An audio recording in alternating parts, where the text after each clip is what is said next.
আজকে যে ভোটের সময় এত হাঙ্গামা, সেনাবাহিনী না থাকলে লাশের পর লাশ পড়তো। সেই প্রতিষ্ঠানকে ধ্বংস করার জন্য, অপমানিত করার জন্য কিছু কুলাঙ্গার তাদেরকে গালিগালাজ করেছে। দেশপ্রেমিক সেনাবাহিনী, আমি মনে করি কেউ কেউ বাংলাদেশকে ধ্বংস করতে চাচ্ছে। এই বাংলাদেশকে রক্ষা করার দায়িত্ব এখন জাতীয় পার্টির কাঁধে এসেছে।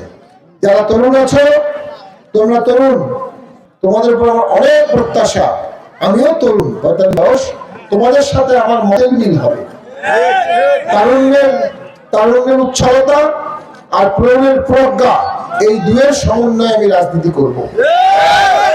আমি কথা দিচ্ছি, এমপি নির্বাচিত হলে আমি ফুলছড়িতে কয়েকটি কলেজ করব। কথা দিচ্ছি, ফুলছড়ি অনেকগুলো স্পোর্টস গ্রাউন্ডস করব, ক্রিকেট খেলা হবে, নেট প্র্যাকটিস হবে, এখানকার ছেলেরা খেলা শিখে ঢাকায় গিয়ে খেলবে, লন্ডনে গিয়ে খেলবে, ইংল্যান্ডে খেলবে, ফুটবল টুর্নামেন্ট ছাড়বো।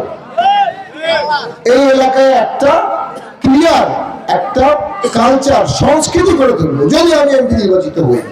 আর এমপি নির্বাচিত না হলে ভয় কোথায় পাবো, এগুলো করতে পারবো না। আমি শেষ কিছু বলে দিচ্ছি, আমি যখন এমপি ছিলাম 6 বছর, আমি এমপির বেতন 1,81,000 1 টাকাও নিতাম না। পুরো বেতন এবং আরো কিছু অর্থ আমি অ্যাম্বুলেন্স সেবার বিনামূল্যে দিয়ে দিতাম। একটা যুদ্ধ অবস্থায় আমরা ভোট করছি, আমাদেরকে মাঠে নামতে দেবে না, মার্কা দেবে না, নমিনেশন দেবে না। 50 জনের দেখি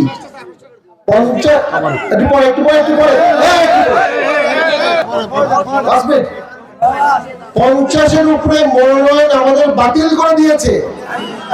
লেভেল প্লেইং ফিল্ড বলে কিছু নাই।